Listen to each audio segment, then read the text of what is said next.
The button has been pushed. Hello and welcome. What's up, guys? I'm here with Shay again. Shay, I'm we just alive. we just spent 3 days deep in the muck, bud. Yep, that was a hoot. I believe the kids, the kids. I believe the kids I would don't say think the that's kids on are saying fleek. hoot. No, Oh, they on say fleek. it's on fleek. No cap, bro. You do Is that live with not right? you do live with bro. I have an 8 and 5-year-old. If they said that, I I don't think the teenagers I live with talk like that. I think I'm a moron. That's just where I'm at. I'm not going to get into that. But let's talk about some dumb shit that we did that turned out to be wildly successful. Yeah.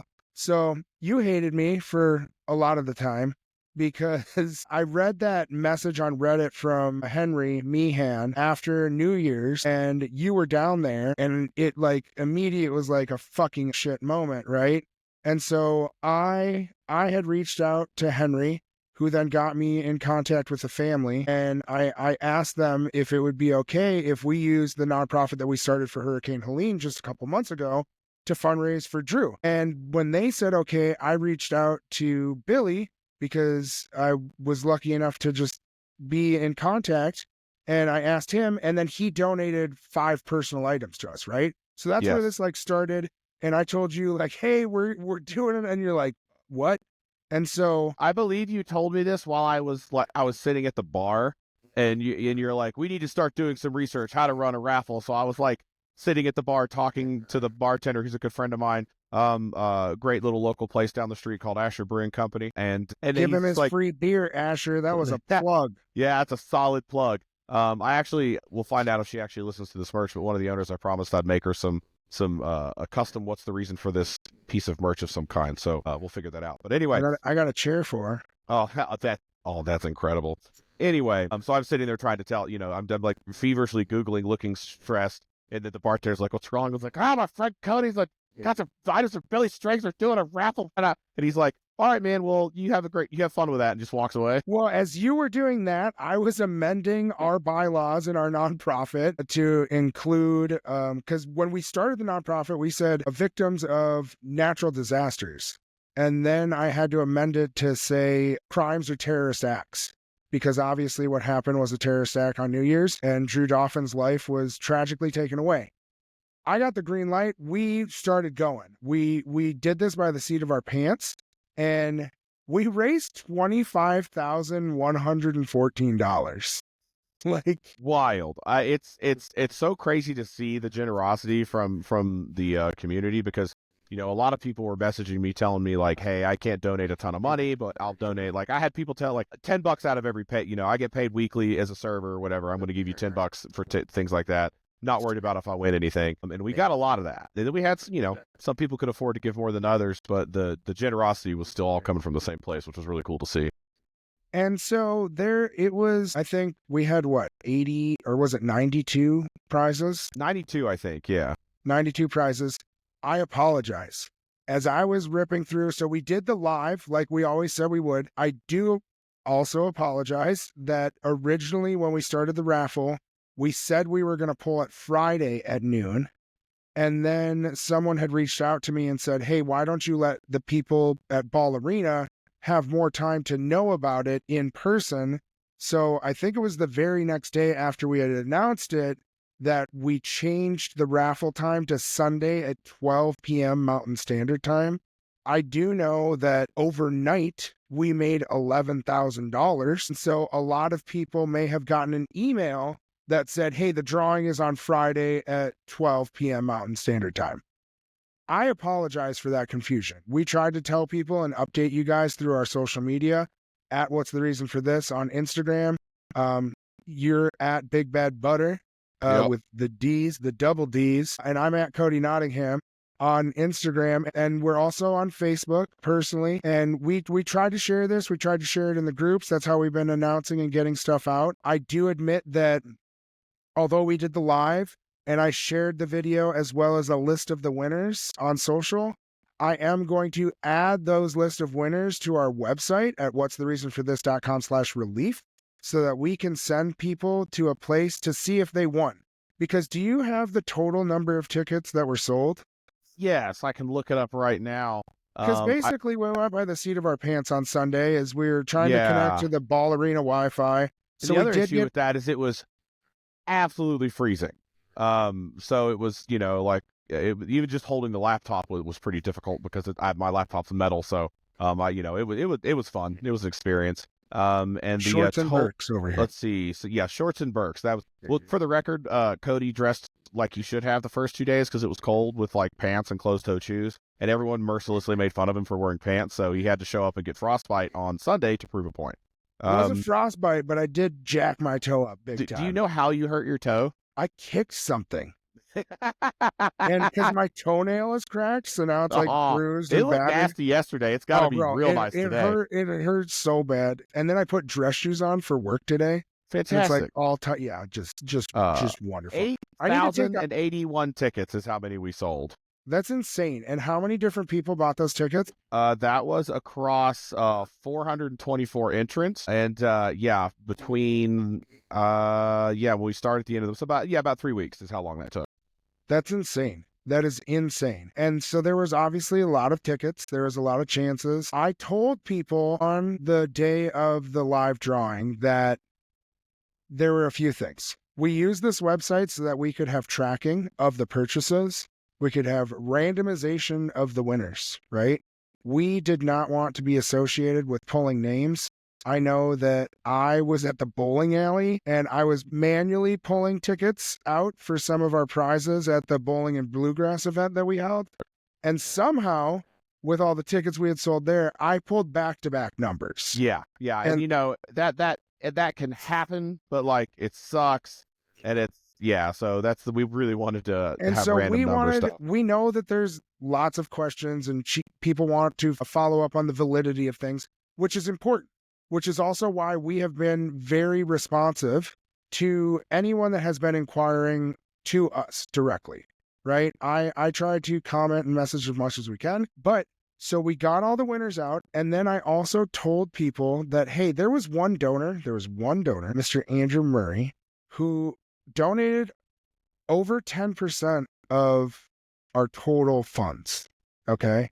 So I let people know that because I had an idea that likely his name was going to be pulled a lot. Right.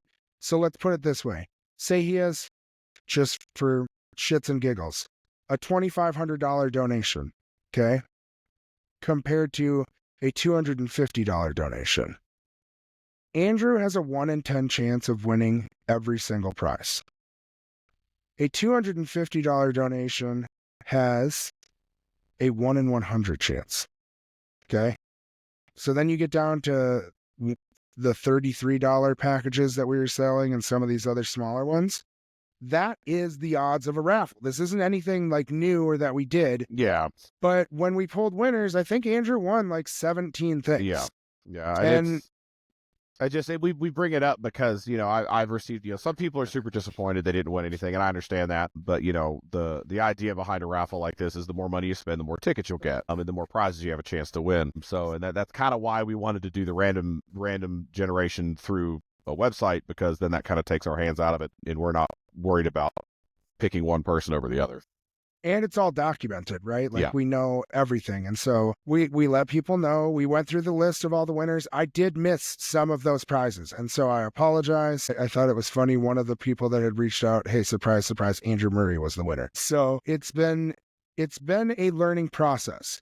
Now with that, I know, Shay, you were of the expectation that it would automatically email the winners. Yes. So that's like one of the big mistakes I made. And I think I thought that because I just decided it was arbitrarily a thing, and I assumed that's how it would work because I didn't want to have to deal with it. So I just made that assumption for some reason, but that's not how it works. So you know what they say when you assume? Yeah. You make an ass out of you and me. Womp womp. Come on, that's a solid fucking dad joke, bro. It is a good dad joke. I'm so proud of you, Kodi.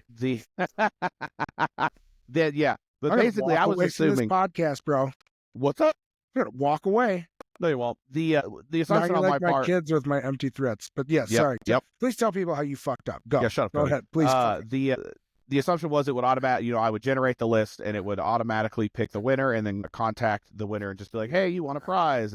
But it doesn't work that way. All the program I used did was generate a list of winners out of the total pool of tickets, and then we have to go and contact everybody individually. So we're working on getting all that information together, but we need to contact a fairly large group of people and let them know they've won, and then also we need to work out the logistics of shipping the prizes to everybody, because we don't actually have most of the stuff on hand. It's going to be shipping directly to the winners from the vendor. So there's some logistics there to work out as well. And this is all just a really long way of saying I really appreciate everybody's patience. I understand there was a lot of confusion about the winner announcement and who were winners, and a lot of that's on me. So we're going to be working this week to at least get in contact with everybody and confirm your shipping addresses, just so to make sure, because if you've had a typo or something on the form on the website, or maybe you want it sent somewhere else, or you've moved. So we'll be reaching out. I'm hoping to get a hold of everybody by the end of the week, but I've got to get some stuff taken care of at the end of the week, and I'll be out of commission for about a day or two. So we'll see how quickly we can get a hold of everybody. But thank you for your patience.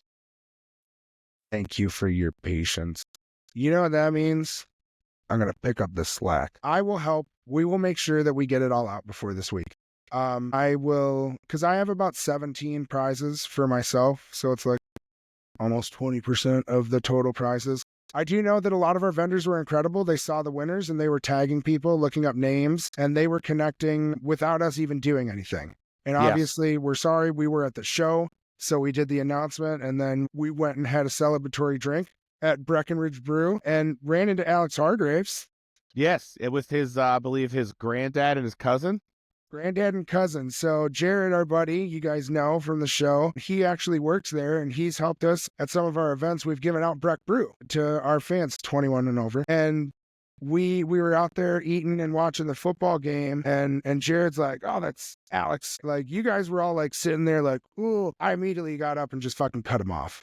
And I was that like, was, well, you're sitting, well, it's just so funny because, like, I see him and then like I'm like, that's cool. Am I gonna say hi or just let him do his thing? Because I'm personally always really worried about, I'm always anxious about approaching people like that. But you're just like, Hargraves. He just turns and looks at you. He's like, hey, man. It was a great interaction, especially you talking to his granddad about it. Oh, Pappy, bro. I talked to Pappy. So yeah, he's like, oh, hey, I'm here with my granddad. And Pappy's like, how do you know my grandson? And I was like, do you know how amazing of a fiddle player Alex is? And he goes, I've been listening to him my whole life. And I was like, what better answer is that? Yeah, that's awesome. But he was super cool. We got to take a picture with him. We fanboyed a little bit. And like, I feel like Hargraves isn't one of those like big personalities that wants to be like talked to or approached. And so yeah, I wasn't giving him a choice. Okay. Yeah. I'm going to say hello to you and you're going to have to stand there and take it. Yeah. So we went and did that. And then we went to the show, and now I had to go to work this morning. Like my wife was messaging me last night and she's like, you're going to drop the kids off at school, because that's normally what I do. And I was like, that's like the commitment of death, right? So I was like, yes, I'm dropping the kids off at school. But so now work's done and we're starting to get this. We have to get the podcast out to try to tell people, and then we need to work on the list. So what we're going to be doing, for anybody that knows, is we have the winners announced on our socials. It will be on the website. We are going to be sending an email that includes the vendor, the prize that has been won, as well as the winner. The winner needs to verify with the vendor what their address is so that we can confirm it. Because the last thing we want to do is send something out and have a mistake. We, as a podcast, will be CC'd on that email so that we can stay in communication with anyone. Because I know a learning lesson from before was we had some items with our auction for Hurricane Helene that didn't get sent out.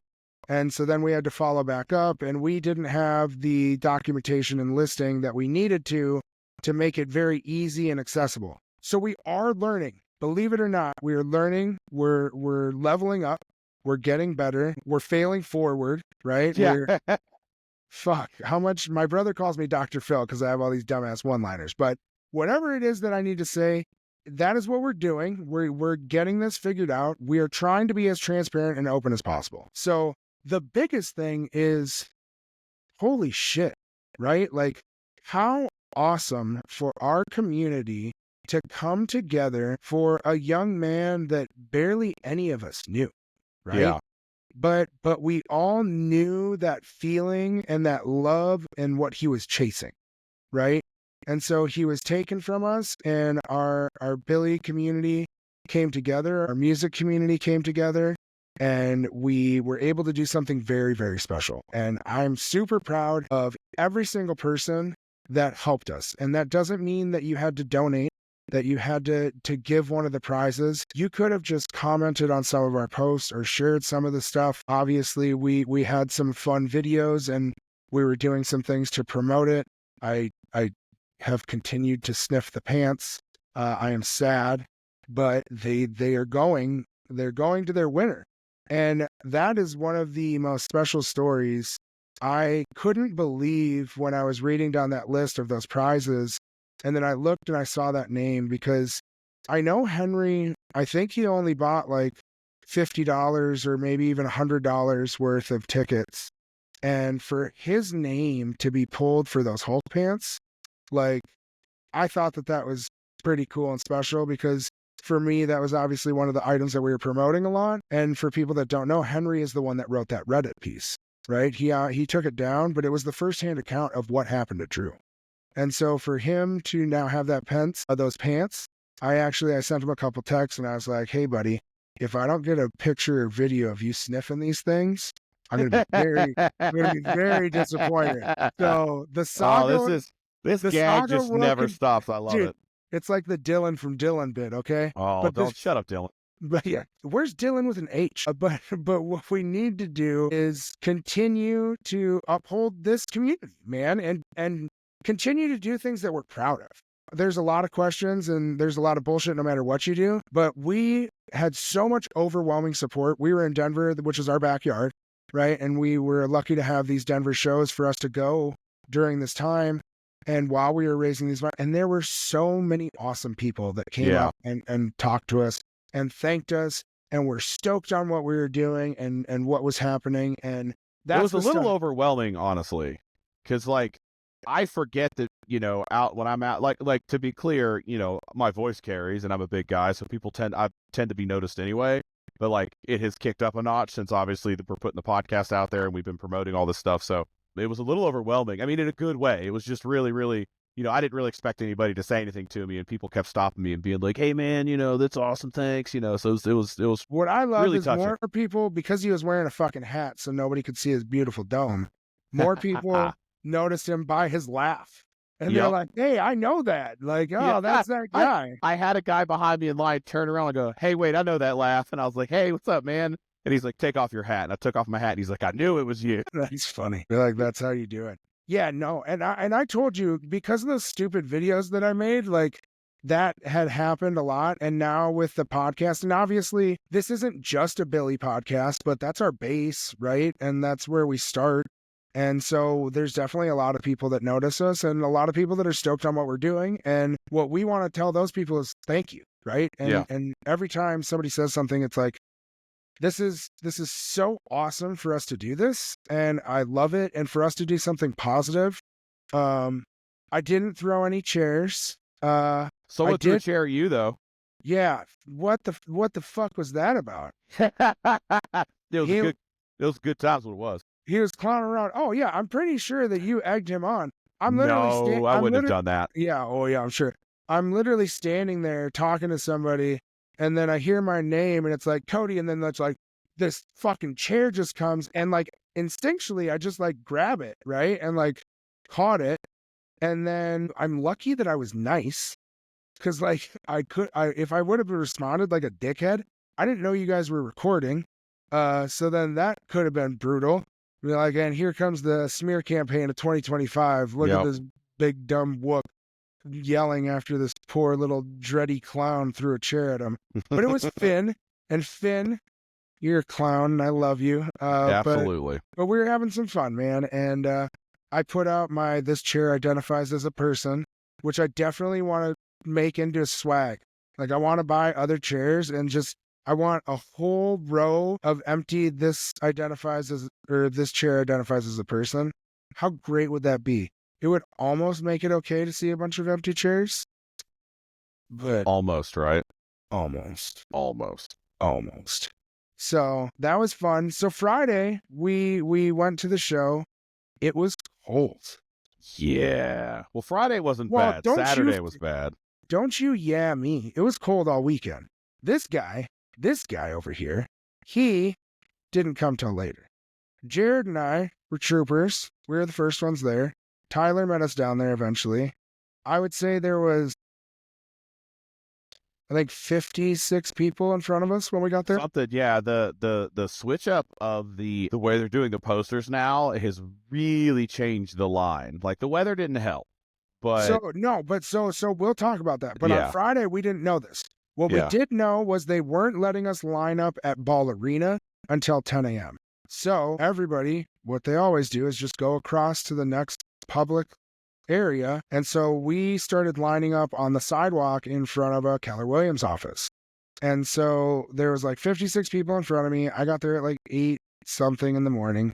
And then did you get there right around 10 when we had already Yeah. moved to the other side? yeah, right. You'd already. I think you guys had just moved over.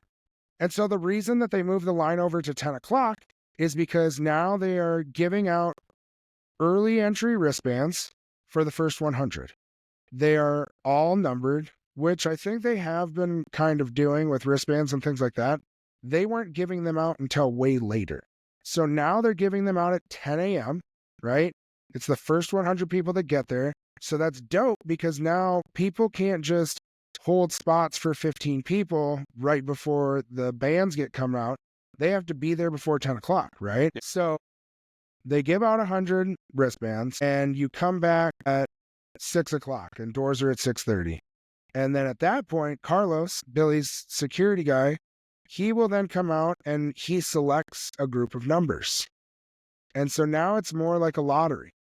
So it's not always going to be that 1 through 10 get to be the first 10 in. So Is this the first time they've done it that way? they've done the wristbands and the numbers before. I know that. I don't think that they've done the lottery system where they've been switching out the numbers. So what they're trying to do from my perspective, right? I'm not speaking for anyone. Everybody seems to think I have some fucking inside information. I don't. But from my perspective is they are doing this to de-incentivize us standing in line all day. Yeah. And I also think that the lottery now randomizes who's getting super close or who's getting on the rail. So some of these gatekeeping issues that potentially have been happening, which we all knew was the case, it kind of changes some of that dynamic, right? And I think that that's good to mix it up and get new blood in. I know that I saw some kids that posted that this was their first show, but they got in before 10 o'clock. They got one of those bands and they got to be on the rail and they had a blast, right? And it's awesome to hear that fresh blood and these new fans. We're selling venues like Ball Arena. This is the big leagues now, right? So we're going to get more and more fans and this scene is going to continue to adapt and evolve. So not only did they do the 10 a.m. wristbands for the early entry, they also then moved us over, which is kind of confusing because you still had an early merch line, right? Yeah. So we had gotten our tickets and we didn't have to worry about early entry. We're not trying to ride the rail anyways. And all of our friends aren't able to be there by 10 a.m. So then what's the point of I'm going to be the last person that gets one wristband and then goes and tarps my XXL jacket on the floor to try to save enough space for all my homies. If they're not there, then we're just going to sit back a couple people. Yeah. So we then went the merch line though, which was then in the arena land or parking space or sidewalk, sorry. And what do you want to say? There was 40 people in that merch line? Yeah. Yeah. Not And that was even. when I got there at 10:30, which is pretty unusual because, I've done this, I think I got to the Fiddlers line last year at maybe 9 a.m. and there were well over 100 people there already. I threw those chairs at 8:10 in the morning. Yeah. And then there were so many people there. And of course, Jared had gotten down there at like 7:30 or 8, so he had the pop up already. And in true fashion, I rolled in around 9, and it was packed already. And this was that's what I was expecting, especially since this is the first time they play this venue. It's in Denver proper. I really expected it to be a madhouse, but it was super chill. Well, because Colorado shows are normally fucking chaos, right? Yeah. And so there was early merch on Friday. The first day, it wasn't until 4:30. Yeah. And so then doors are at 6:30. And originally they had wanted people to get early merch and then go off property. Yeah. But like, where are you gonna go? So that didn't happen. They just started allowing people to line back up at the doors. Now this is another situation. So they do the early merch, which is amazing. We all love it. The poster situation was different. And I don't know if they are testing some things to see what's working and how the dynamics occur. But normally we get not normally, recently, we've been getting a run poster, like a weekend poster. We get a tour poster, like a winter tour poster. Mm-hmm. And then we have individual daily posters, right? That either are entirely different or usually they form one image. Yeah. If you get all of them. So it's very much a gotta catch them all scenario. For psychopaths like us. Yeah. Yes. And so with this one, it was different because they had the tour poster, the winter tour poster, which was a mile sang. And then they had a weekend run of a individual size, but it was landscape, not vertical. And that was Mazza. And those are $30 normally for the regulars. And I think 70 or 80 for the foils. I think it was 35 and 80 at this run. 70 something, I think, for the foils. 75? It doesn't matter. Yeah, whatever. It's somewhere close, okay? And then the other one was an oversized uncut. And so that was not a horizontal. It was vertical, right? It was vertical. It was what were the dimensions? 24 by 24 by 36. Yeah. 24 by 36. And so instead of having like the $30 and $30 option to put two posters together for $60, you could only buy the uncut, and the prices were $250 for the regular and $300 for the foil. So it was a little different for some of these people who didn't know. I do remember reading some post, and I don't know if it was grade B level trolling or not, but somebody had posted somewhere about going to purchase that poster because that's the one that they liked, not realizing that it was $300 for the cost of it. They didn't look at the portal when they tapped their debit card, and they paid $300 for this poster. They then claim that because they didn't look at it, the other person behind the counter finished the transaction and added a $50 tip. They took the poster, rolled it up, put it into a tube. Then they claim that they went to their seat and checked their bank account, and they only had like $42 left in their bank account because their Wook math wasn't working. Wook ain't easy, bro. And so they claim that they went back and tried to return the poster, and they were saying that since they had already taken it and put it in a tube, that they weren't going to do it. And I don't know, I'm pretty sure they probably started a GoFundMe and they want to get paid for they weren't getting to have money for groceries honestly, or whatever it may be. Part of me is sympathetic to that because look at the fucking transaction, bro. Yeah, for sure. I mean, like double check the transaction. I get where you're coming from because I bought the rainbow and the gold variant foil of that one because I couldn't decide which one I wanted in line. And I was like, okay, I'll buy both, and I'll because I know a buddy of mine that wants to buy whatever one I don't want. Well, that's what I was going to say is don't worry. It's not like Shay's going to go flip these posters. What he's going to do is he's going to hook up a fellow fan that wasn't there for cost. Yeah, and that's what I want to do, but it's just in that moment you're like, oh, you just hit the buttons and you go because there's this like feeling of being rushed through it, which is me. That's not there. I could have stood there for 10 minutes and looked at them. They didn't care, but I was like, there's a line, I have to move, and so I do that, and then I'm like, that was social dumb. Anxiety. Yeah, it is. Hey, look at that. We'll talk about that when we start our psychiatry podcast. But lay down and tell me about your mother. Yeah.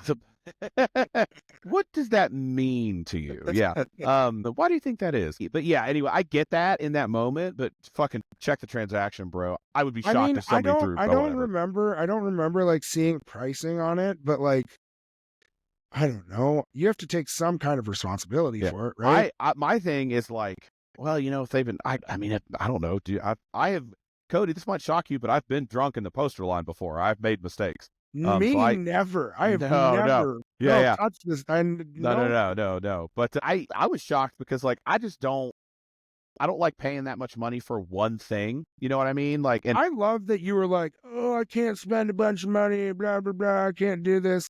And then we got down, and this fucking guy has 4 posters, just yeah, fucking holding them, and he's like, well, no, I couldn't make it to save. Like, okay, you fucking. listen, man, once I give this I stuck poster to to my my guns. I buddy, bought the one fucking you did. poster, I like I said. respect that. And I blame Conscious Alliance because I fucking love that Stegosaurus poster and I had Oh, to have I lied. Fucking BJ made me get one of those too. That's what I thought. Anyway, I just don't like it personally. I just don't like posters that big because I'm running out of wall space. Well, so what we talked about yeah. was for people like us. But that's me. People bought the shit out of it. Let's be clear. A Oh lot no, of people love it. 1,000%. Like, fucking think about the profit margins on that. Like, fuck yeah, go get them. Like, I'm proud of it. The hustle. It was a beautiful print.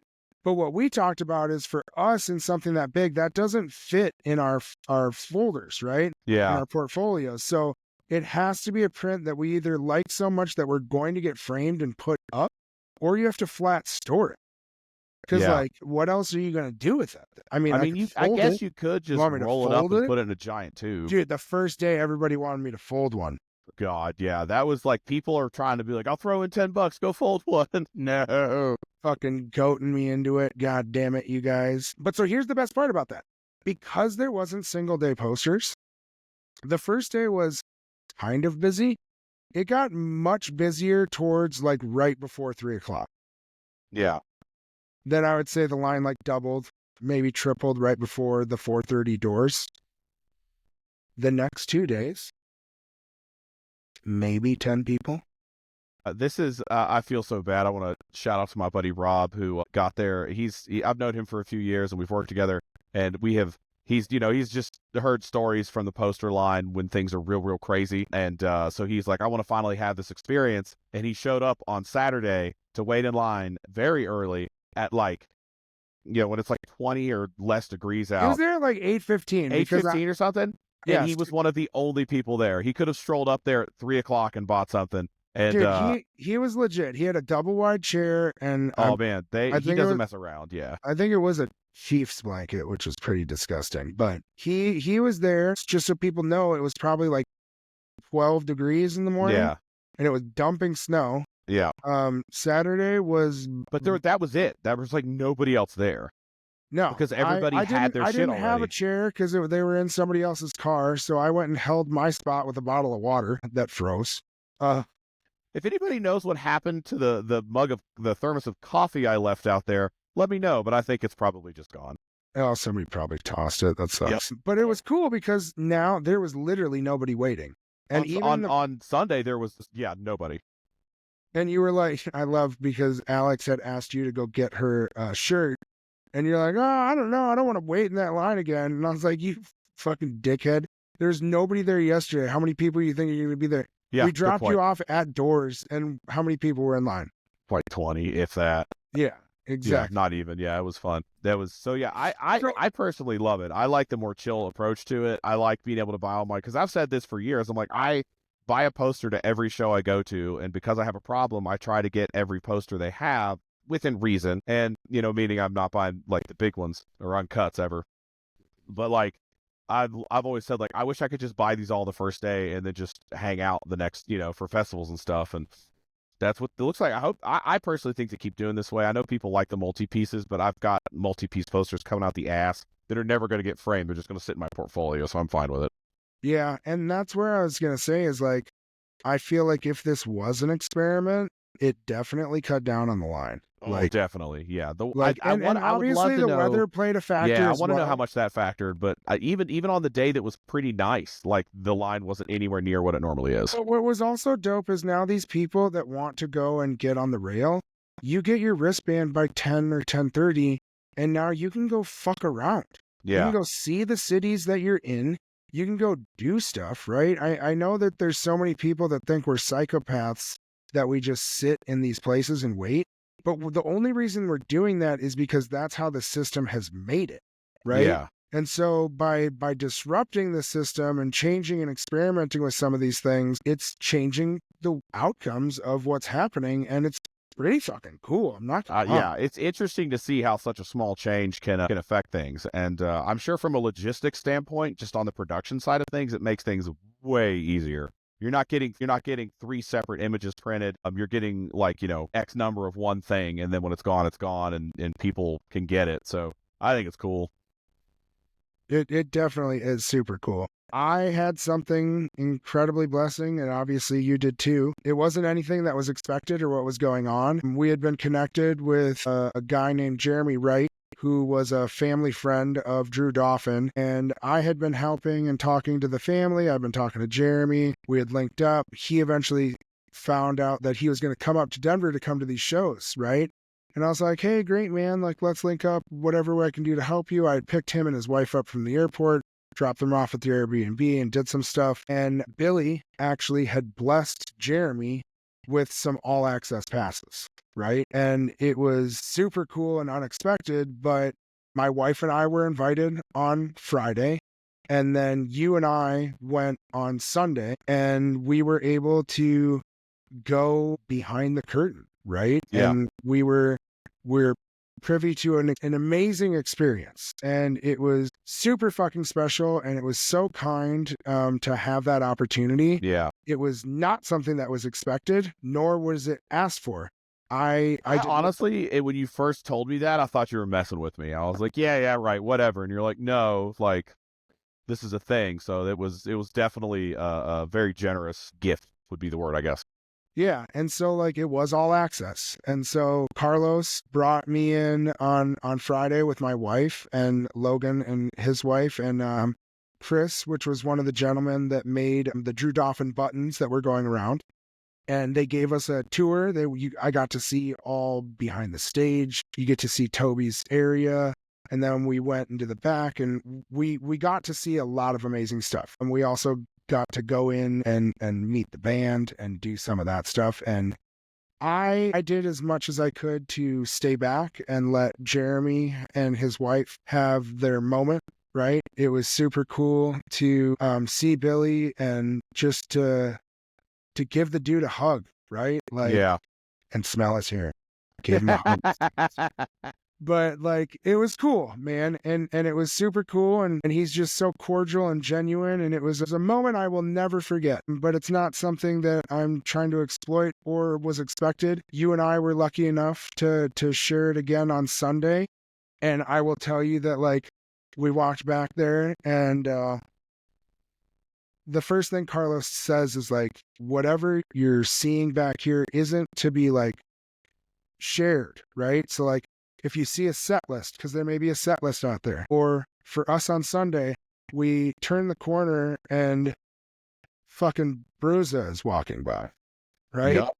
And then we walk into the band's backstage, and I'm rocking my fucking Packers hat as always. And who comes strolling up to us? Paul Hoffman. Hi, I'm Paul. Yeah. I I was know. like, oh yeah, we know, I know. bud. We know. I was like, have you not been reading my Instagram messages? God damn it, Paul. But so like I'm rocking my hat, and he literally does just that. Hi, I'm Paul. And he's like, oh, Packers fan. Literally, Paul Hoffman and myself are just bullshitting about the Green Bay Packers. And Shay's literally just sitting there dumbfounded while the two of us are just having like the Yeah. most bro conversation like I could have had with any dude anywhere about their favorite football team, right? And we were talking for like 15 fucking minutes. And Shay's like, yeah, you even said, I really wish I had any idea what you guys were talking about. But like that just shows you like his circle. And Billy, when he was on stage with them, talked about like how much he loved them and how important it was.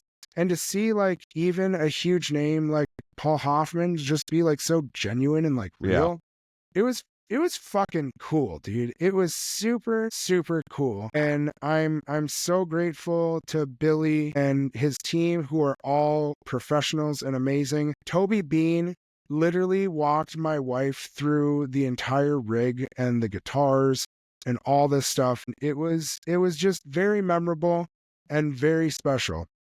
And I so, love seeing the behind the scenes stuff. Like to be perfectly honest, you go in there and they're, especially like before the show, they're getting like, they're at work, they're tuning their instruments, they're rehearsing, they're getting focused, they're getting in a headspace, they're doing like stretching at the stuff musicians do before they, I assume most do before they go on stage, stretching their fingers, things like that. And like, I have no idea what to say. I don't want to interrupt them, so I'm just kind of hanging out in the corner, just drinking it in. And it's really neat to see the backside, like the actual physical operation. Like, oh, this is how they set up. The Nugs control center, for instance, is a great example. That like dark corner where the Nugs broadcasting knock is super interesting to see how that works. oh, Like dude, that kind of. it was awesome. It's very interesting. It's very, very cool. And it's just, yeah. It's just, it was a really generous experience. It was really awesome, and I will never forget that. Yeah, and so my wife and I went to the shows on Friday and Saturday.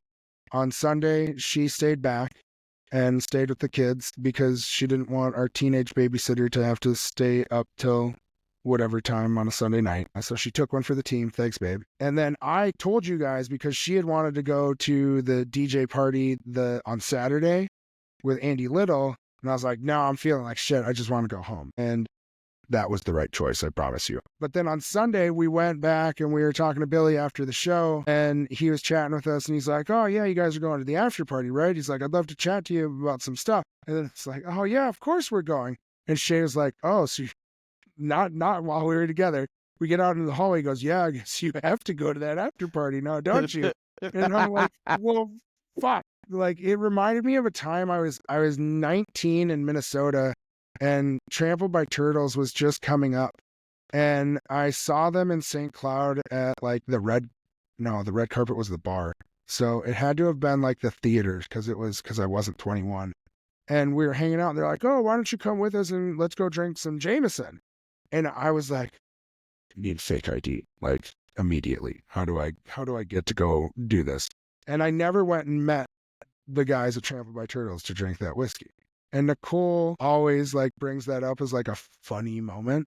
So in my head, when Billy was like, yeah, you're going to the bar, I was like, well, I can't not go, because I'm going to have to relive this now, for and the I'll be rest of my regretting life. it, because Yes. my wife will talk shit for the next 20 years. Yes, exactly. Exactly. Man, that after party was a hoot, by the way. DJ Spilly. Yeah, that was, for those not aware, Royal Masat did a DJ set at a really cool little local bar. What was it, the Latchkey, I think? Can we talk about the fucking swag of Royal, though? Oh, man, Like, that shirt he had on. bro, and the absolutely. jacket and the Yeah, fancy just killing band. it. And And then his lady friend, because that's who I ended up talking. You're like, I don't know who to talk to. I'd talk to fucking a wall. So Yeah. I was chatting up Paul, and then Royal's lady friend was in from Nashville, and she was so sweet. And I chatted to her, and then she was rocking out at that show, and she had Yeah. these awesome retro big square white glasses, and she's got hot pink dyed hair. And it was just like, everyone's like, what's this bluegrass bass player gonna play? Yeah. It was, I know I got Gorillas, I got the Safety Dance, always a classic. And then there's they had one song that was by an Italian guitarist whose name Giacomo Toro, I think. I can't remember. I probably fucked that up, but he's awesome too. And I was really surprised to hear that. So it felt like he was just, he's like, I'm just going to throw a set list together of the shit that I like, and we're going to go for it. Yeah, we also got a little teat sucking. We got some Shakedown Street. Yep, Shakedown Street. That was a good one. And then we got some Birds of a Feather, and fucking Andy Little was flying around like a little bird. I don't know how Royal had God been damn it, roasting. Andy, get it together. It was like, let's be clear, there was only standing room. You could barely get in the door. Oh, bro, I was on the rail. I was on the table, quotes, and then I let one of my buddies' girlfriends, who I met through Andy Frasco. She came. She's a great photographer, and she came. She's like, oh, and she was standing behind me. I was like, fucking come up here, just get up here. And it's funny because her video was the one that was posted by Music Never Stopped. Nice. Yeah, and so she's super cool, and then her two friends, and then of course they just fucking flock. So then all the girls started to try to come and cut, and at some point I just gotta be like, no, I'm gonna be a dickhead now. Like, I've let enough little people in front of me. I'm not gonna push myself all the way to the back. But dude, people were on top of each other, and it was it so was fucking wild. hot. Like, And then they yeah, cracked those doors open, and thank the Lord. You could yeah. see the steam just Theme, fucking yeah. That's what I'm rolling thinking. up. Like, I don't know how Royal wasn't roasting to death because he never took off his suit jacket. Dude, and what was so dope It was was so hot in there. almost everyone in the band but Jared was there. Yeah, yeah. And significant others, like Billy Failing's wife was there. Obviously, Royal's significant other was there. Andy was there with his lady friend. So, like, there was a lot of people. Silas Herman showed up. You better believe I cornered him in the back alley Yep. to talk about the That's podcast. a good thing to say. Well, not like that. Settle down. We'll clarify just when mugging people. Jesus. Yeah. I was like, Silas, come on, let's get this going. I was Give me like, your wallet. no, I said, get on the podcast, you dickhead. So we're gonna get that done. But yeah, it was an awesome after party. But those shows, dude. Oh yeah, we kind of shows. skipped over the whole reason for the season, to be honest.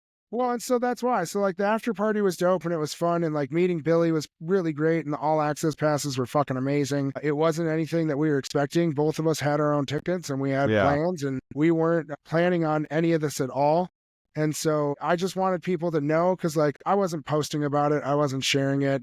I do know that I think Jeremy had posted some pictures and I may have been in some of them. I continue to tell everyone, like, I am so grateful for everything that is happening, because we're just having fun, right? And we're just having conversations, and we're bringing the community together and dividing them apart. But we're also in this together, right? And so I want to be completely transparent with people or what's going on and what happened. And I know a lot of people had seen me like behind stage, or it's that fucking hat, dude.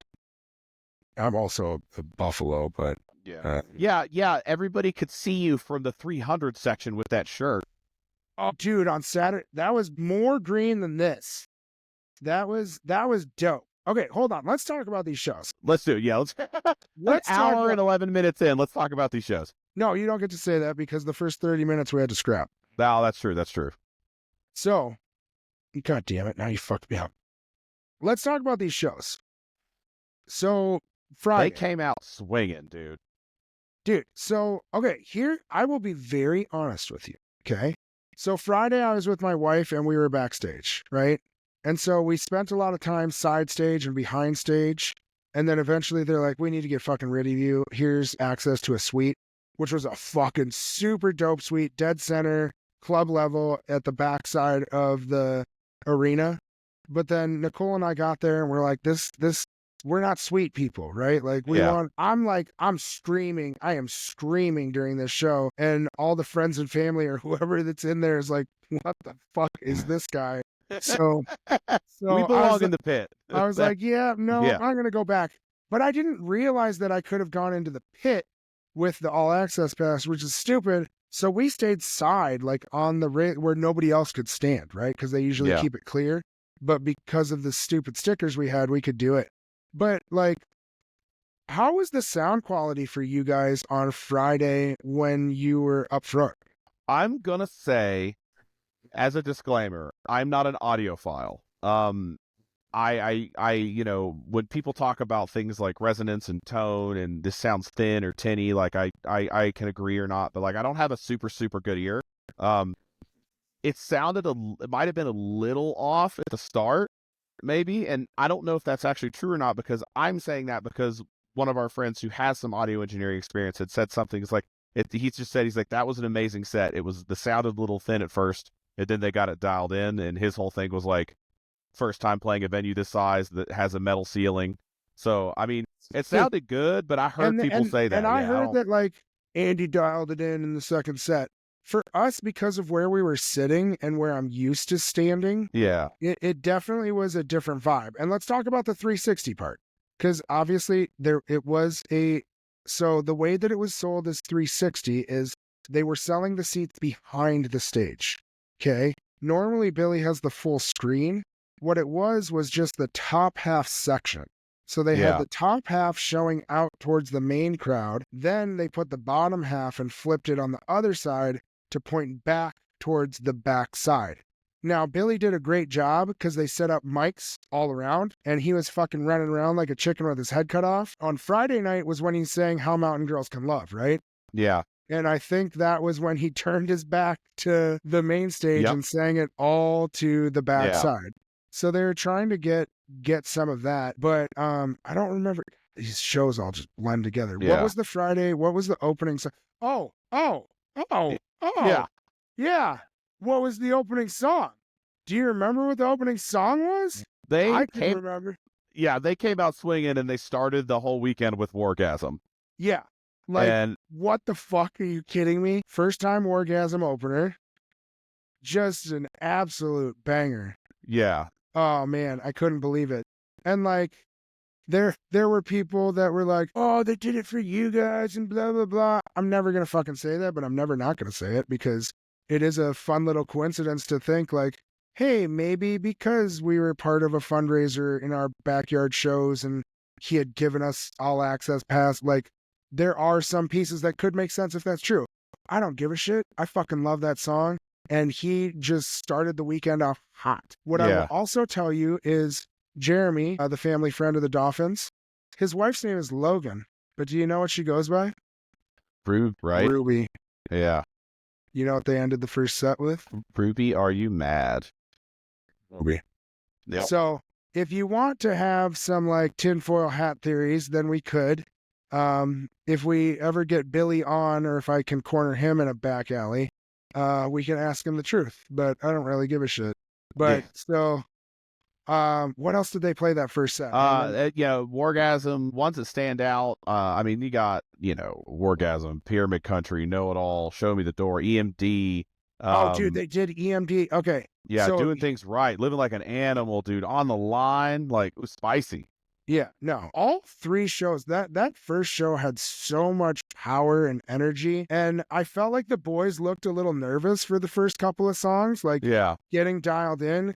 And then they just had like the we belong here moment. And they just fucking burnt it down. And like all weekend long, you could see like the smiles on Billy's face, fucking royal. Man, those moments when they would just stop and kind of look out at the crowd and like all 21 or 20,000 people or whatever it is, just screaming as loud as they can, the walls vibrating. That was intense. I've never been in like, the only arena shows I've been at, I'm like toward the back or up in the nosebleeds. But if you're down front like that and all the audience behind you is doing that, it's just this wall of sound. Bro. It's just a pressure wave that hits you, and it's really awesome. Yeah.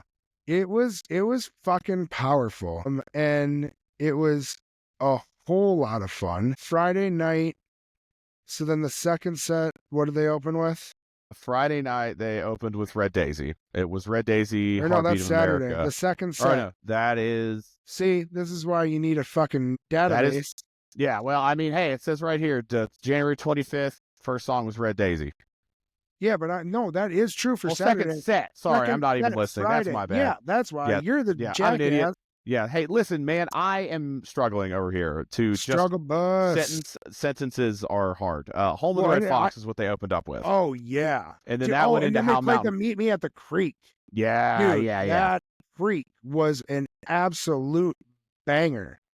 Yeah, that. If I had hair, it would have blown my hair off. Like, it was, I don't know if I've ever seen a Meet Me at the Creek that went that hard, honestly.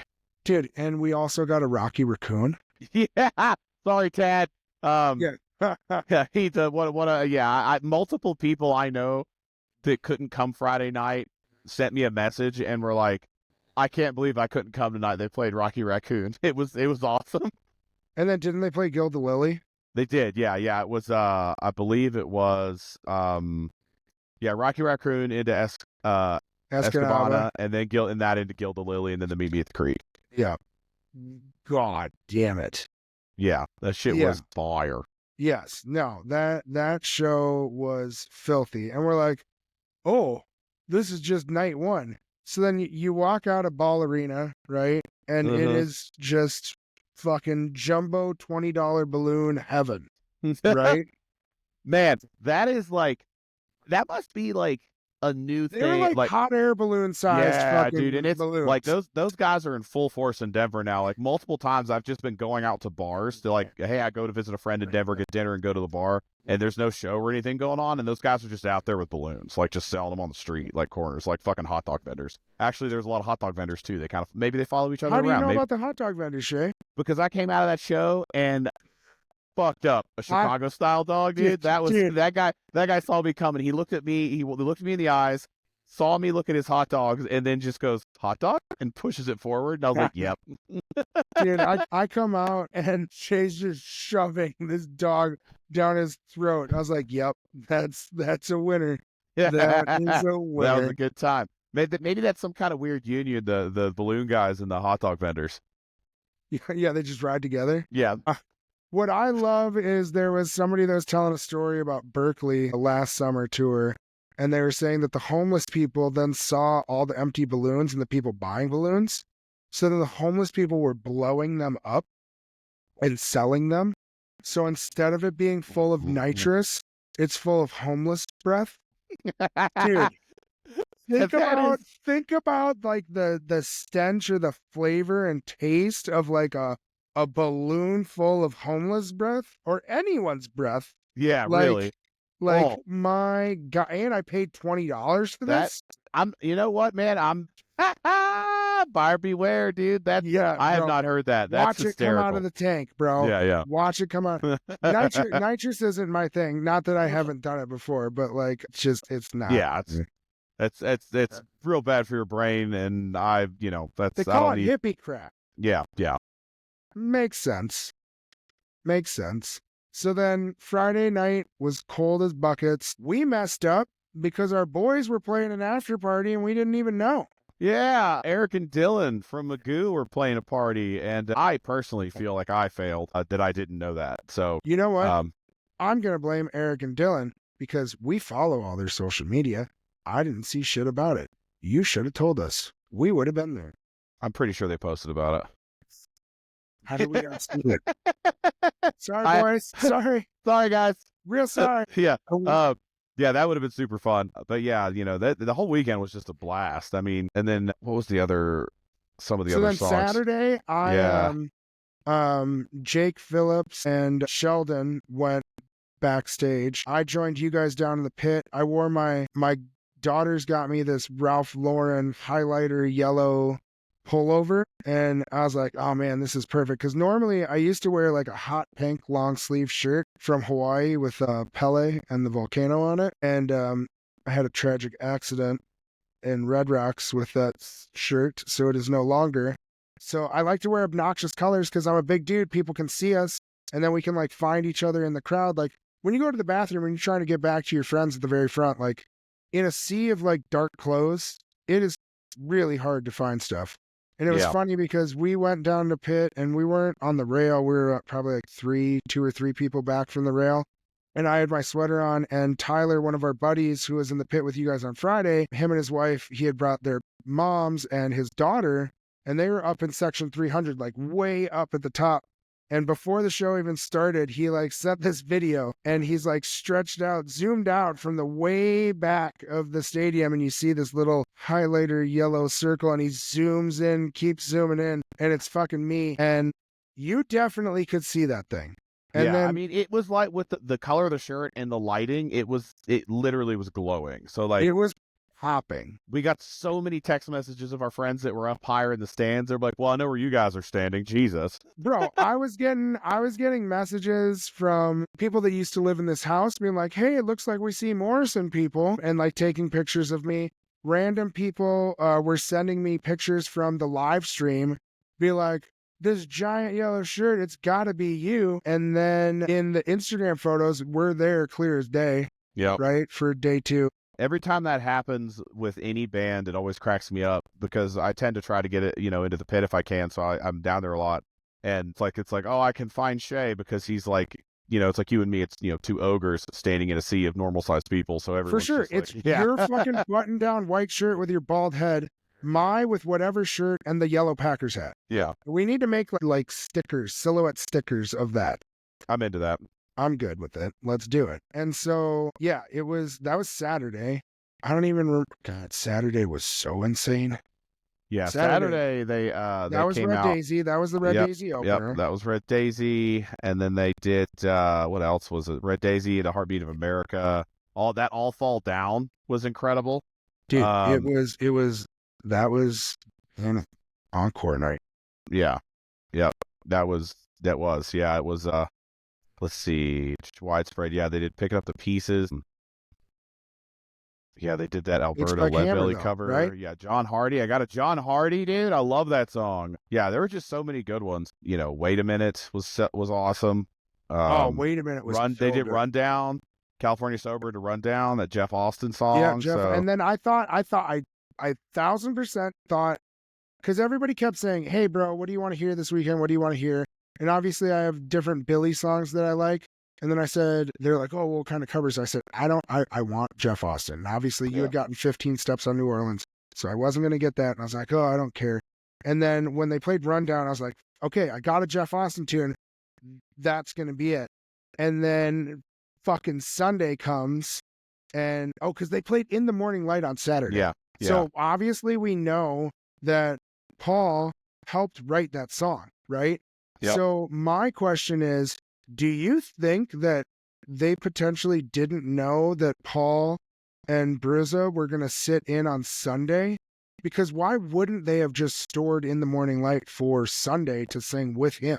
At one point in the show, Billy said something to the effect of like these guys thought they were just going to come to the show and not play. So it sounds like it's kind of like where he tried to see Fish and ended up on stage. It sounds like they just wanted to come to the show and they were like, "Oh no, you have to come play." You know, so that that was Which great thank you because for that. And I yeah, know Greensky had to cancel a few shows a couple weeks ago because Paul was having voice issues. yeah. He sounded amazing. Oh, he sounded great. He sounded so good. And Yeah, so they come out and it's like 3 tones in, and I'm like, it's fucking Reverend. yes. Like, It was so great because one of our buddies that was with us, he was sitting in the, it's kind of like with, you know, the 15 steps. He told me, he's like, I really want to hear them play Reverend tonight, but I don't think they're going to do it because they played it on New Year's. He's like, but that would be so amazing. That's like the song I'm chasing. And then when they opened up with that line, he almost cried. He was so happy. dude, it was so good. And then into Hartford. Yeah, Like, yeah. oh my God. And I'm getting ahead of myself because in the first set they played not 1, not 2, 3 Train songs. Yep. Slow 3 Train. Slow Train, Train, and Steamboat Cannonball. Yes. Yeah, yeah. It was a good time. Yeah, dude. Oh my God. So yeah, they were on one. And so on Sunday, because they had the 360 stage on Friday and Saturday, selling behind the stage, on Sunday, they ended up taking the screen back, putting the full screen behind them, closing the back. And then what was cool was they upgraded all those people's tickets. So they I didn't know that. That's interesting. So they moved them down or moved them up from upper deck into the lower decks. And so okay, so were they originally going to do the 360 stage a third night? I don't know. Oh, I okay, don't know yeah. if it was because of ticket sales and then they just did it, or maybe it was always planned like that. But it was cool. It was a super packed show. I Yeah. feel like when Colorado shows up, he talked about how we've always brought the energy. He talked about how, what was it, in 2014 at that brewery, he had come to Twisted do one Pine, of his first, I think. Twisted Pine, yeah, at one of his first shows. And so like he has come such a long way in a really short time. And like for a bluegrass band to sell an arena like that is pretty phenomenal. I saw some video of somebody, I don't know what account it is, I'm sorry, but they did a pan from the third deck all around, and they said, someone go back to 1965 and explain this to John Hartford. I was like, that's fucking wild, right? Because like you think about the small stages and some of the stuff that they were playing for back then to like what Billy is playing for now and how much this music has grown. It's pretty phenomenal. Yeah, that's wild. And I'm excited to see where we continue to go. Obviously now Billy and the boys are moving on to 6 shows in Asheville. So we wish them the best. I know that there is still a lot of cleanup that needs to be done. There's roads that are washed out, hiking trails aren't back. But the city of Asheville needs our support, right? So for those folks that are going to those shows, go out and eat, go support those small businesses, get out there, have a good time, and be safe. We will continue to update you guys on all of the raffle stuff, and we look forward to, we have a lot of great guests coming up in the next couple of weeks. So we will catch you guys next week, and we'll see you then. Can't wait. Boop. Beep. All right, I feel like that's pretty good. Yeah, that was good. That was fun. Yeah. And I feel like it's entertaining enough for them. Yeah. God, that